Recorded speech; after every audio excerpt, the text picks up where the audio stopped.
ગોધરાના પોપટપુરા ખાતે નવરાત્રી દરમિયાન ચાલતી ચારણ ગઢવી સમાજની વર્ષો જૂની પરંપરા આજે પણ જીવંત જોવા મળી। ગોધરા શહેરમાં આવેલ પોપટપુરા ખોડિયાર માતાજીના મંદિર પાસે રમાતી દેશી અને પ્રાચીન ગરબાની પરંપરાને જોવા દૂર દૂરથી લોકો આવે છે। માતાજીના ગીતો, ગરબા, છંદ, દુહા ગાઈને તબલા અને મંજીરાના તાલે ગરબાની રમઝટ બોલાવે છે। જ્યાં ચારણ ગઢવી સમાજના ખેલૈયાઓનો ઉત્સાહ અને શ્રદ્ધા કંઈક અલગ જ જોવા મળે છે।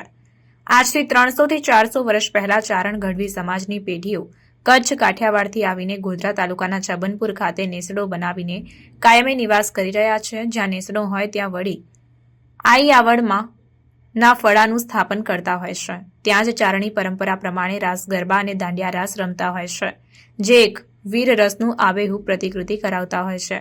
અહીં ચારણ ગઢવી સમાજે જ્યારથી છબનપુરમાં નેસડો સ્થાપ્યો ત્યારથી પ્રાચીન ગરબા રમાય છે। આ ગરબામાં દાંડિયા રાસ મુખ્યત્વે રમાય છે, જેમાં ગાયક કલાકારો એકથી એક ચડિયાતા દુઆઓ તેમજ માતાજીની સ્તુતિ કરે છે અને ખેલૈયાઓ માતાજીને આરાધનામાં તરબોળ થઈને દાંડિયા રાસ રમે છે।